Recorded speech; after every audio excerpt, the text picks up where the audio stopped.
As many of you may or may not know, Awkwafina is getting her butt handed to her on Twitter right now as we speak. And if I'm not mistaken, I think she actually got off of Twitter altogether, at least as far as I know from what I read, because she put out this non-apology. And shout out to the resistance on Twitter for tagging me in the so-called non-apology, which I'm going to go through. This is the first part because it's in 4 screenshots.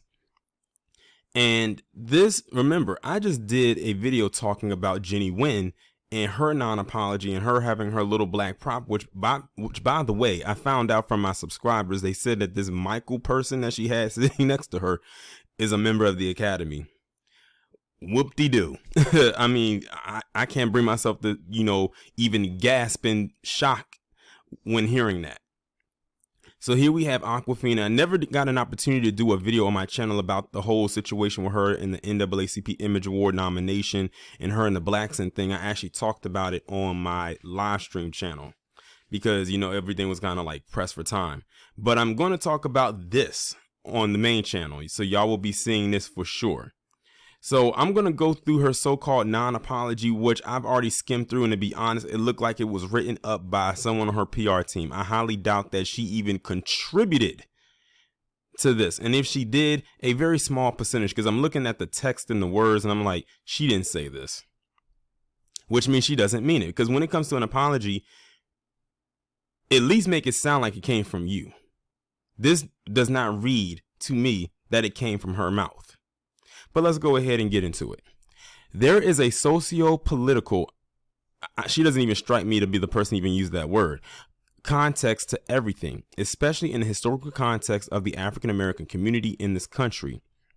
It is a group that is disproportionately affected by institutionalized policies. Notice all these big words that's being used. That's how I know she didn't write this. Not saying she can't use these words, but come on now. Policies and law enforcement policies, all the while having historically and routinely seen their culture stolen, exploited, and appropriated by the quote-unquote dominant culture for monetary gain without acknowledgement nor respect for where those roots come from, the pioneers of its beginning, and the artists that perfected and mastered the craft. Awkwafina, you definitely fall into the culture stolen, exploited, and appropriated part. With that blaccent that you claim that you don't use and that is something that just comes natural to you. Anyone has, if y'all have ever heard her speak in some recent interviews, she's not using this blaccent. And I'm telling you, it's very forced. Even when she was in that movie Crazy Rich Asians, which I did watch, she was acting like she had the blaccent in that movie, while all the other people in that movie, which was pretty much everyone was Asian, were using their regular accents, because some of them were probably straight off of the continent of Asia, and some of them were probably first generation born here in America, so some of them sound more Americanized. They all used their regular accents. Her, on the other hand, used the blaccent in that movie. Go and look at some clips. Even if you don't have to watch the movie, you can just go look at some clips and you'll hear it for yourself. It is a problem we still see today, though some may pass it off as a convoluted mixture of the internet TikTok slang generation that liberally uses African American vernacular English to add that hip hop, a genre of music that is ubiquitous. See these words. I'm telling you, she did not write this. And beloved across the country, has now anchored itself as a mainstream genre in music history. In case y'all didn't know, hip hop is like the #1 genre of music worldwide. For the longest, it used to be country music, and then it eclipsed that a few years ago, and I think it's still #1. So if y'all wanted to know why a lot of hip hop songs pop up in commercials or in movie trailers, that's why. It has become a very popular form of music. At one time, hip hop was frowned upon and it was only heard in black communities, but now it's everywhere because hip hop has now become mainstream. And the only reason it became mainstream is because the so-called dominant society deemed it so. But we don't really care what they deem to be so. But at the end of the day, because they deemed it so and now they have pushed it out there, it has become very bastardized at the same time. I'm scared to see where it's going to be at in like the next 10 to 20 years, because we already see where it's at right now. And in life, linguistic acculturation, immigrant acculturation, and the inevitable passage of globalized internet slang all play a factor in the fine line between offense and pop culture. So basically what this part reads to me is that thanks to hip hop being popularized and more mainstream, you're finding that a lot of people who aren't black are going to speak with this slang, and that we shouldn't put this all on the person using it, but blame it on the music. That's basically what I gathered from this whole section right here. It's the music's fault why Awkwafina speaks with the blaccent. Even though she can control her own mind and own thoughts, but okay. But as a non-black POC, I stand by the fact that I will always listen and work tirelessly to understand the history and context of African American vernacular English, what is deemed appropriate or backwards toward the progress of any and every marginalized group. Let me stop right there. Now she wants to listen. Now, Harvey, Your World, actually did a video about this, and he kind of titled it in the way of Now She Wants to Listen. I can't remember if that's exactly how he titled it, but I know that it's in that ballpark. And I know why he said it, and I'm looking at it here. It's because when people called her out on it initially, before people really got on her case about it, especially with this nomination, her response was way different than what she's giving right here, or what her PR team is giving, because I highly doubt she gave this response. It's highly different. It was more standoffish, like, get out of my face. This is not a blaccent. This is who I am. I'm going to continue to talk about it, and I don't care how you feel about it. Go talk, go hug or go touch grass. It was a real standoffish, toned response, like a kind of like a get the fuck out of my face type of thing, more so than anything. Now she wants to listen, and I'm telling you, the only reason she said she wants to listen now is because people are pressing her even harder. And see, it goes back to this thing about Jenny Wynn when she gave her so-called apology. All you're doing is you are making it worse for yourself. This whole non-apology thing that she's doing and Jenny Wynn's doing is nothing but one big gaslight. What I've noticed is that people like them and these staunch dub S's, whenever they get caught with their hand in a cookie jar, as Harvey always says, they love to gaslight people a lot. They love to do that. But see, here's the thing. Black people aren't as dumb as many would like to believe. We literally got a lot of these individuals backed into a corner right now. I mean, look at the discussions with the FBA versus the non-FBA. It's gotten to the point where now we are standing on our square, even defending ourselves against those who look like us but are not us, if you know what I mean. Ironically, that sounds like I'm quoting the movie Us by Jordan Peele. A lot of people didn't really care for that movie, but when you think about it now, it makes a lot of sense. It's probably because you just didn't see it then, but you see it now.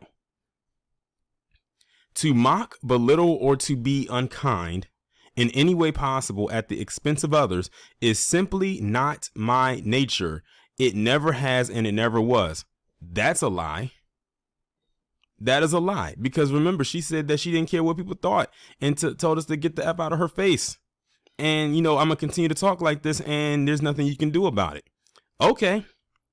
We just don't have to support anything that you really do. To be honest, I don't know too many black people that are fans of her, whether they're a man, woman, or even a child or a teenager. I can't say that anyone has said that if they could think of a person who, and we'll just specifically limit it down to someone who's Asian, who they think is funny. Awkwafina never comes out of their mouth. I never see people that said that they're fans of Awkwafina who are black. I can't remember the last time I saw one person that said that they liked her. So you're not doing us any favors. My immigrant background allowed me to carve an American identity off the movies and TV shows I watched, the children I went to public school with, and my undying love and respect for hip hop. So basically, is she trying to tell us that she grew up around a lot of black people and then she just fed off of that? You want to know what's so crazy? These are, and probably not even her specifically, but you have a lot of people in this world who claim black people, specifically black Americans, do not have a culture. Yet she just said, my immigrant background allowed me to carve an American identity off of the movies and TV shows I watched, the children I went to public school with, and my undying love and respect for hip hop. Which means she probably watched a lot of the quote unquote hood movies, hood TV shows. She probably grew up around or went to school with a lot of black kids, and she loved the hip hop genre. And what did she do? She went out and mocked it in every way possible. My thing is this.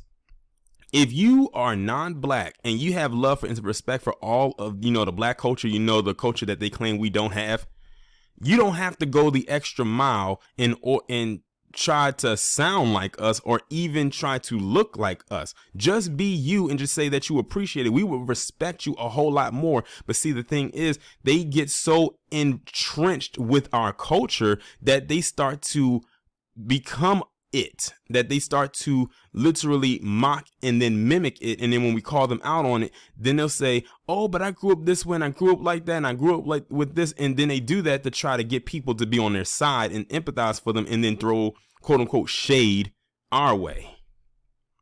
I know exactly what they're doing or what she's implying. Now, like I said, she could have loved she could have loved the hell out of black people in our culture, but she did not have to go the extra mile to the point where she's starting to appropriate it and doing the whole blaccent thing. And when we call her out on it, she just comes standoffish on it and just tells us to move out of her way. And I'm going to continue to do this.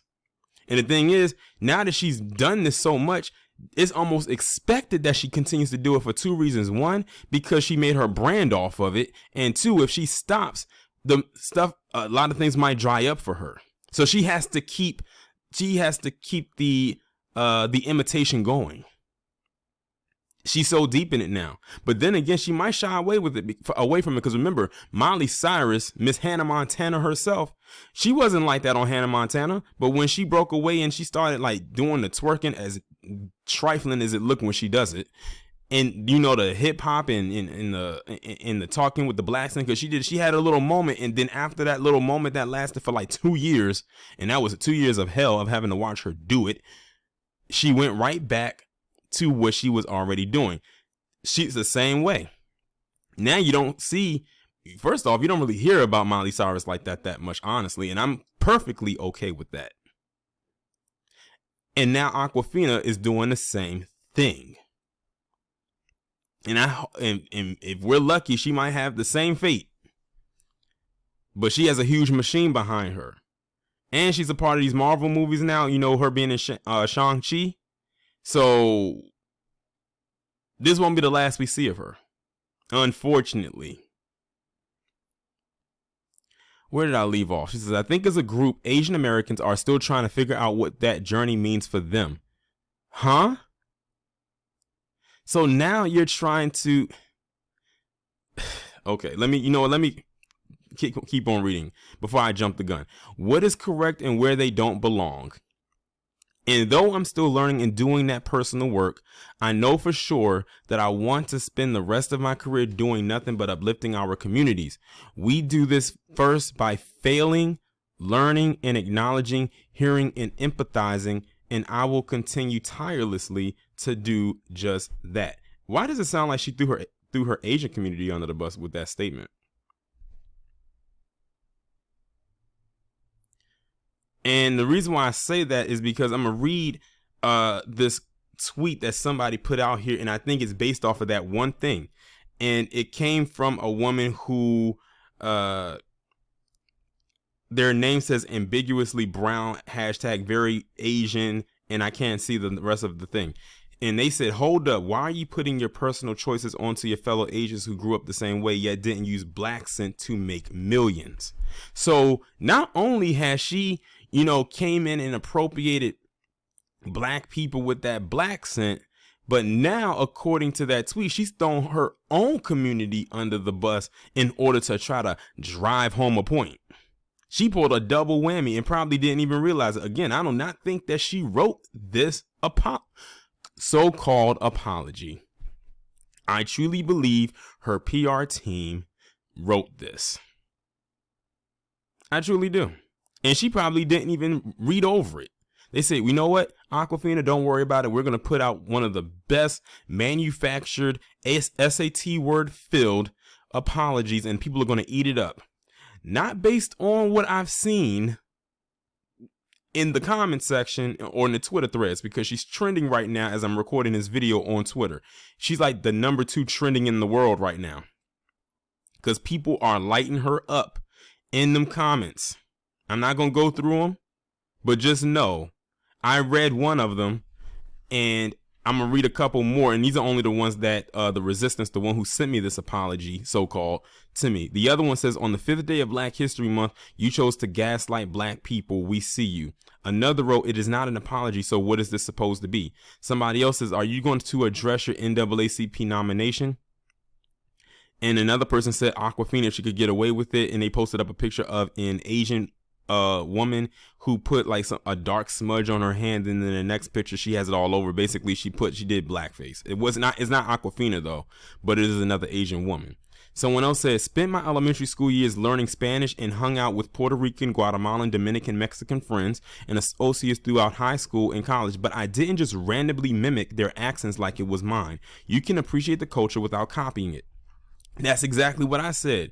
So like when in the previous one, when she was saying, oh, I went to school with all these people, I learned, to appreciate hip hop and all of that stuff. That's fine. But what you did is you put your own culture on the back burner to appropriate ours, the so-called, not the so-called cultureless people. That's crazy to me how you have a group of people or groups of people who claim black people, black Americans in specific, do not have a culture. Yet what is she doing right here? Is that not black culture? Or, well, the the badly cloned version of it, and then they get all the credit. That's what she's doing. She's literally doing blackface without having to put on blackface. And she made a career off of it. And a lot of them think that there's nothing wrong. My thing is this, Awkwafina, if you actually really mean what your PR team wrote in this so-called apology, are you going to drop the blaccent? I think that's the biggest question. That's the next question. Are you going to drop the blaccent? Because if you keep it up, this, which I just read, which is already BS enough as it is, will be even more bigger bullshit at the end of the day. Another one wrote, to clarify, I'm retiring from, this is her statement. To clarify, I'm retiring from the ingrown toenail that is Twitter, not retiring from anything else, even if I wanted to, and I didn't drunkenly hit someone with a shoehorn and now escaping as a fugitive. Also, I'm available on other socials, on all other socials that don't tell you to kill yourself. So now, you see what she did, right? Now she's basically trying to say that people are giving her threats and all types of stuff like that, and something just tells me that's not even the case. Something just tells me that's not the case. I'm surprised she didn't put hashtag Stop Asian Hate. I'm surprised she didn't activate it. And she posted that without actually owning up to what she did. Because I'm going to go through this right quick, because I did not see in this so-called apology an actual apology. I didn't even see an I'm sorry. Hold on, y'all. Let me go through it again just to make sure.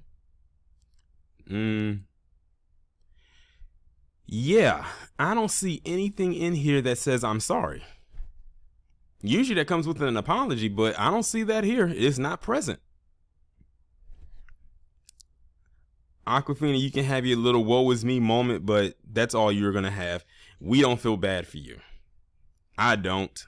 Many of my listeners don't. A lot of people out there who are watching or seeing this play out don't either.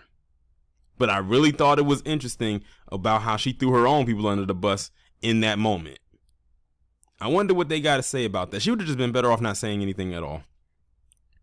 I'm just honest. That's why I say I can't take these so-called apologies seriously from from people like her or Jenny Wynn, hell, even Joe Rogan. I don't know if I'm gonna do a commentary about him or not, but from what I've heard involving him, from people who have talked about it, I wish I could say I'm surprised, but I'm not. I can't say or bring myself to be surprised about anything these individuals do or say.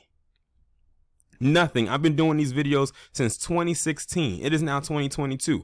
I think I've done seen and heard it all. And the scary part about it is I don't think I've seen and heard it all. I have a feeling there's some more stuff out there that I have not even come across yet. I mean, like, goddamn.